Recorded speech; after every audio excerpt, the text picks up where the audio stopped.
Andiamo a Casarsa, dove 75 anni fa nasceva l'Accademiuta di Lenga Furlana, fondata da Pierpaolo Pasolini con i ragazzi della sua scuola di Versuta. Un anniversario che è stato festeggiato oggi anche con chi fece parte di quel momento storico. Era una giornata meravigliosa, con sole, un sorelli che ti imbarlumiva, come che a Pierpaolo piaceva moltissimo la parola imbarlumir, no? Ti imbarlumiva, è freddo, è freddo. Sono le parole di Giuseppe il Nini Bertolin, uno dei ragazzi dell'Accademiuta di Lenga Furlana, fondata ufficialmente il 18 febbraio 1945 da Pierpaolo Pasolini, quando in mezzo alla campagna, durante la guerra, con la scuola pubblica chiusa, insegnava assieme alla madre. Il Nini, ritratto in un celebre scatto di Elio Ciol, allora aveva 10 anni ed era uno di quei bambini che frequentavano quella scuola nel borgo di Versuta. Tra di loro c'era anche il cugino del poeta, Nico Naldini.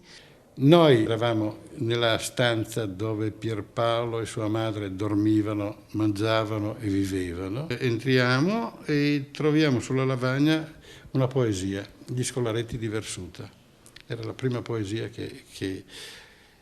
la prima vera poesia che io vedevo. Avevo fatto la terza elementare fascista, era tutto viva l'Italia, viva il Balilla di Perazzo, tutte.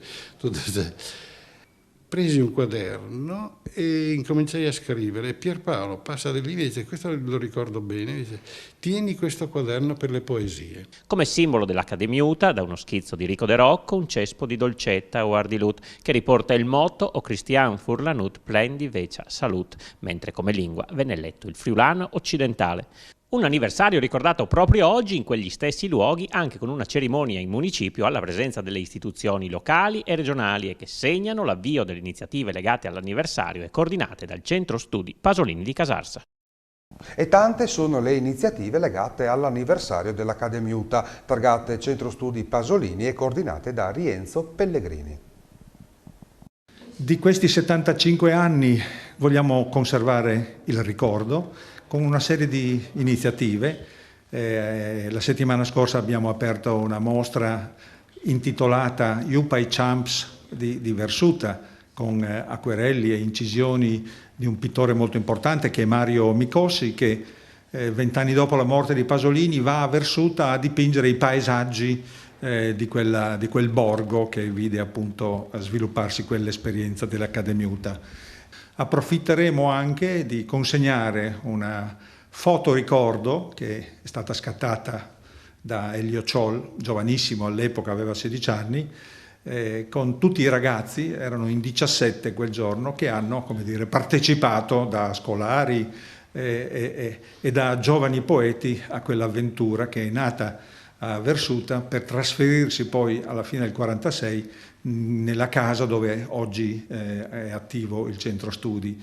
A metà maggio, per la cura del professor Pellegrini, ci sarà una mostra documentaria con lettere, con cartoline, con gli scritti autografi che abbiamo qui al centro Pasolini e che provengono anche dal gabinetto VSI di Firenze. Racconteremo gli anni friulani di Pasolini.